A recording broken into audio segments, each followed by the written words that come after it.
अस्सलाम वालेकुम, मैं हूँ बुशरा और आप देख रहे हैं बुशरास कोचिंग। तो हम लोग आ गए हैं अपने न्यू एक्सरसाइज पर 16.3। तो अगर पिछली एक्सरसाइज में आपके कोई क्वेश्चन हो तो आप मुझसे कमेंट सेक्शन में पूछ सकते हैं, मैं आपको ज़रूर रिप्लाई करूँगी।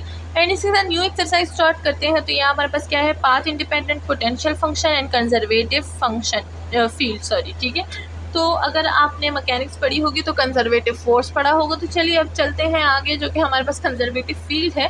तो what is conservative field and how to solve conservative field and etcetera etcetera etcetera. तो सबसे पहले हम लोग इंट्रोडक्शन की शॉर्ट सी वीडियो देखेंगे। अब देखते हैं वो कितनी शॉर्ट बन पाती है, वो तो पता चलेगा जब हम लोग आगे बढ़ते रहेंगे। तो सबसे पहले इंट्रोडक्शन कर लेते हैं, देन नेक्स्ट वीडियो में हम लोग सोल्यूशन स्टार्ट करेंगे, ठीक है। तो चलिए इंट्रोडक्शन की तरफ सबसे पहले हमारे पास आ जाता है independent path and conservative field. बहुत ही ईजी सी डेफिनेशन है इसकी। तो चलिए इसको रीड कर लेते हैं। मैं बुक को थोड़ा सा ऊंचा कर लेती हूँ ताकि आपको दिख जाए कि हमारे पास क्या है इसमें, ठीक है। तो ये क्या है, let F be a field find on an open क्या है region D in space and support that for any 2 points A and B in D the work हमारे पास क्या है, इंटीग्रल ए बी लिमिट का F dot D R done in a moving A और B is same overall the path A B, then the integral f dot dr is path independent in D and the field f is conservative on D, ठीक है। तो ये हमारे पास छोटी सी definition है, इतनी important नहीं है लेकिन आपको ये पढ़ना ज़रूरी है, ठीक है। आती नहीं है आसानी से ऐसी डेफिनेशन, लेकिन आप इसको छोड़िएगा भी मत, ठीक है। तो यहाँ पर फिर हमारे पास पोटेंशियल फंक्शन की डेफिनेशन है, if f is a field on D then f is equal to gradient of f for some scalar function f on d। d हमारे पास डोमेन है यहाँ पर, ठीक है, मतलब स्पेस है रीजन का। And then f is called potential function on f। तो अगर आप यहाँ पर देख लें, ये जो f is equal to gradient of f है, इसको आप डेल पढ़ रहे हैं तो डेल इज़ रॉन्ग। डेल हमारे पास कैसा होता है, डेल हमारे पास इस तरह से होता है, डेल हमारे पास ऐसा होता है, ग्रेडियंट ऑफ एफ हमारे पास ऐसा होता है। ग्रेडियंट ये है, डेल ये है, ठीक है। तो दोनों में कंफ्यूज ना होइएगा, दोनों अलग अलग चीज़ें हैं, दोनों के अलग अलग मायने हैं एंड दोनों को अलग अलग नाम भी दिए गए हैं, ठीक है।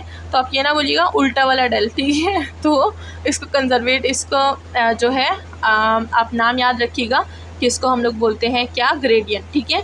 एंड इसी के साथ हम लोग आगे बढ़ते हैं, देखते हैं आगे हमारे पास क्या है। आगे हमारे पास है दी fundamental theorem of line integral, ठीक है। बुक भी मेरी बेचारी बहुत ही जंग से लड़े हैं, तो अब उसके पेजेस निकलने पे आ गए हैं एंड काफ़ी ज़्यादा जो है वो लाइट भी है क्योंकि प्रिंटेड है, ठीक है, ओरिजिनल नहीं है, तो इस वजह से। तो यहाँ पर क्या है, the fundamental theorem of line integral. हमारे पास इसमें f क्या होगा, ग्रेडियंट ऑफ f के इक्वल होगा, जो कि हमारे पास किस चीज़ के इक्वल होगा, यहाँ पर हम लोग बयान कर देते हैं इसको। चलिए थोड़ा सा एक्सप्लेन करके मैं बता देती हूँ। इसमें हमारे पास क्या है, f जो है वो हमारे पास इक्वल होगा ग्रेडियंट ऑफ f के। अब यहाँ पर जो ग्रेडियंट ऑफ f है उसको हम लोग किस तरह से रिप्रेजेंट करेंगे, उसको हम लोग partial f by partial of x i plus partial f by partial of y j plus partial f by partial of z, ये हो जाएगा k। तो इस तरह से हम लोग क्या करेंगे, ग्रेडियंट ऑफ f को रिप्रेजेंट करेंगे, ठीक है। एंड यहाँ पर हमारे पास क्या है, if and only if all points A and B in D the value, जो हमारे पास इंटीग्रल ए और बी होता है, F dot D are is independent path. तो हमारे पास ए और बी क्या होंगे, जॉइन होंगे इन डी में, ठीक है। एंड इफ़ जो हमारे पास इंडिपेंडेंट पाथ है वो हमारे पास ए और बी की वैल्यू में हो, तो वो हमारे पास क्या हो जाएगा, वो हो जाएगा हमारे पास किस तरह से, ये हो जाएगा हमारे पास A B F dot D R, ये हमारे पास होगा F B minus F A, यानी जो लिमिट है वो हम लोग उसमें पुट करेंगे और उसको माइनस कर देंगे। एज ऑलवेज हमें पता है कि पहले ये लिमिट पुट करते हैं, देन ये इनको माइनस करते हैं and what will we get, we will get the answer, ठीक है। तो इसको हम लोग बोलते हैं the fundamental theorem of a line integral, ठीक है। तो होप कि आपको ये थोड़ा सा पता हो गया होगा, आइडिया तो थोड़ा बहुत हो ही क्या होगा इससे कि हमारे पास क्या क्या चीज़ें होती हैं, ठीक है। एंड देन इसकी छोटी सी यहाँ पर सोल्यूशन है, तो अगर आप इसको देखना चाहें तो आप इसको देख सकते हैं। एंड अगर मुझे टाइम मिला मैं इस पर क्या करूँगी, एक अलग सी शॉर्ट सी वीडियो बना लूँगी, तो आपको ज़्यादा समझ आ जाएगा, ठीक है।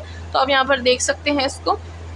नाउ हमारे पास क्या है, एग्जांपल्स हैं। नेक्स्ट देख लेते हैं, हमारे पास जो थ्योरम है, थ्योरम नंबर 2, वो हमारे पास है close loop property of conservative field. तो क्लोज लूप ऑफ जो प्रॉपर्टी है ऑफ कंजर्वेटिव फील्ड की, वो क्या होती है हमारे पास, इसको देख लेते हैं। ये हो जाएगा हमारे पास integral f dot D R equal to 0। Around every close loop in D, ठीक है, होगा किस चीज़ के इक्वल, 0 के इक्वल होगा। और जो फील्ड है उसको क्या बोलेंगे हम लोग, कंजर्वेटिव ऑन डी बोल देंगे। तो यही है हमारे पास क्या, हमारा कंजर्वेटिव, ठीक है। तो ये हो जाएगा हमारे पास close loop property on conservative field. And then इसका भी प्रूफ है, तो आप इसका प्रूफ भी चेक कर सकते हैं। एंड इस पर अगर मुझे टाइम मिला ऑफ कोर्स मैं अलग से वीडियो बना दूंगी। एंड अगर आपको भी चाहिए हो इसमें कुछ, तो आप मुझसे कमेंट सेक्शन में रिक्वेस्ट कर सकते हैं, ठीक है। तो देन हमारे पास क्या है, हमारे पास फिर से काफ़ी सारी चीज़ें आ जाती हैं। Finding potential for conservative field. अब पोटेंशियल किस तरह से फाइंड करते हैं कंजर्वेटिव फील्ड का, वो भी यहाँ पर बताया गया है, ठीक है। तो यहाँ पर क्या बोला गया है कि जब हम लोग लेट कर देंगे, एफ है हमारे पास, एफ में हमें पता है एन, एम, एन और पी होता है, ठीक है, एन एम पी, जिसमें हमारे पास एक्स वाई जेड भी गिवन होते हैं, ठीक है। तो वो हमारे पास क्या होता है, फील्ड होता है। एंड देन हमारे पास क्या हो जाता है, फील्ड कंजर्वेटिव कब होगा, फील्ड कंजर्वेटिव कुछ मौक़ों पर होगा। अब वो कुछ मौके क्या है, वो चलिए मैं आपको यहाँ पर बता देती हूँ। वो कुछ मौके ये हैं कि अगर हमारे पास partial P by partial of Y equal हो partial N by partial of Z के, ठीक है। एंड देन हमारे पास partial M by partial of Z equal हो partial P by partial of X के, एंड हमारे पास partial N by partial of जो एक्स है वो इक्वल हो partial M by partial of Y के। तो ही हमारे पास क्या होगा, जो हमारा कंपोनेंट टेस्ट है फॉर कंजर्वेटिव फील्ड वो पूरा हो सकता है, ठीक है। तो हमारे पास ये वाली चीज़ें इसकी आना बहुत ज़्यादा इंपॉर्टेंट होगा। तो जब मैं एक्सरसाइज करवाऊंगी तो उसके साथ भी मैं ये वाली सारी चीज़ें बताती रहूँगी, तो आपको याद रहेगा कि मैंने आपको क्या क्या बताया था इंट्रोडक्शन में, ठीक है। एंड देन हमारे पास आ जाता है, आगे चलते हैं, देन हमारे पास आता है एग्जैक्ट डिफरेंशियल फॉर्म।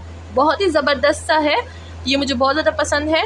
ये हमने पढ़ा था किस चीज़ में, ये हमने पढ़ा था डिफरेंशियल इक्वेशन में। तो हम लोग जो मैं दूसरी एक मैथ्स की बुक पढ़ा रही हूँ जो बहुत ही ज़्यादा रेयर है, जिसको हम लोग बोलते हैं कारवान्स mathematical techniques for BA and BSc. तो जो बीए और बीएससी वाले लोग हैं वो लोग बुक फॉलो कर सकते हैं। बहुत ही ज़्यादा दिलचस्प बुक और बहुत ही ज़्यादा इंपॉर्टेंट बुक है। एंड उसकी यूट्यूब पे आपको कहीं भी कोई भी वीडियो नहीं मिलेगी सिवाय मेरे चैनल पर, ठीक है। तो आप वहाँ पर देख सकते हैं। हम लोग वहाँ पर या तो हमने पढ़ लिया होगा या तो हम पढ़ेंगे एग्जैक्ट डिफरेंशियल इक्वेशन, बहुत ज़्यादा इंपॉर्टेंट है। एंड अगर आपको कोई आइडिया नहीं है इसके बारे में तो आप वहाँ से वीडियो चेकआउट कर सकते हैं, जो कि हमारे पास प्लेलिस्ट 7 चैप्टर की, ठीक है। तो आप वहाँ पर देख सकते हैं। बहुत ही ज़्यादा अच्छा है ये टॉपिक एंड ये इंपॉर्टेंट भी बहुत ज़्यादा है। हमेशा एक क्वेश्चन से ज़रूर आता है, तो आप इसको बिल्कुल ना छोड़िएगा, ठीक है। तो यहाँ हमारे पास है क्या है, ये हमारे पास एग्जैक्ट डिफरेंशियल फॉर्म। तो यहाँ पर क्या होता है, यहाँ पर हमारे पास वही होता है एम एन पी, वही है हमारे पास। यहाँ पर डिफरेंशियल की बात आ जाती है। Differential form is exact on domain D space. क्या होगी हमारे पास, वो यहाँ पर मैं लिख देती हूँ ज़रा, ठीक है, ताकि आपको आइडिया हो जाए।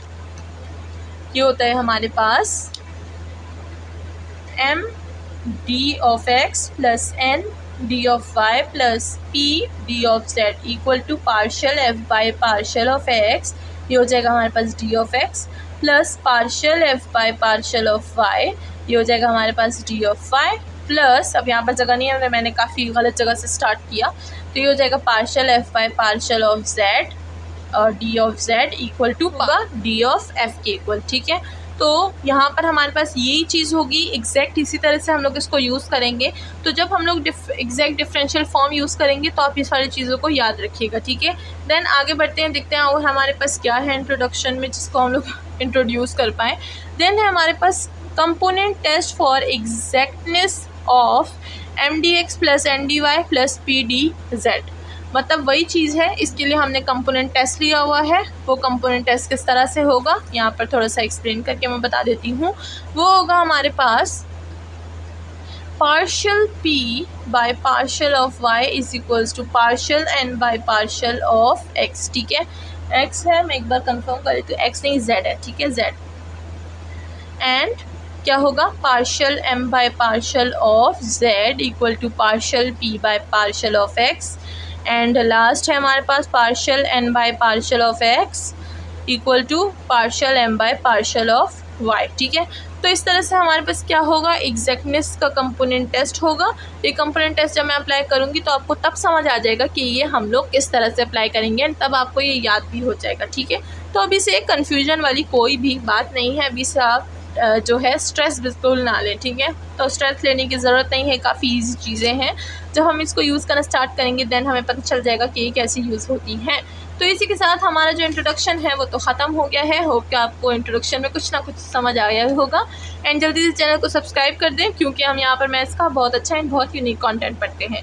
एंड देन ये वाला जो है चैप्टर ख़त्म होने वाला है, तो कमेंट सेक्शन में आप मुझे बताइएगा कि नेक्स्ट हमें कौन सा chapter Thomas calculus 11th edition का स्टार्ट करना चाहिए, या फिर कौन सी हमें थॉमस कैलकुलस के एडिशन की बुक स्टार्ट करनी चाहिए नेक्स्ट, ठीक है। तो चलिए नेक्स्ट वीडियो में मिलते हैं, अपना ख्याल रखिएगा। चैनल को लाइक सब्सक्राइब और शेयर करना बिल्कुल ना भूलिएगा। एंड ऑफ कोर्स आप हमारी ऑनलाइन क्लासेस ज्वाइन कर सकते हैं, जिसकी सारी डिटेल्स अभी जब मैं बातें ख़त्म कर दूँगी तो आपको मिल जाएगी। Thank you so much.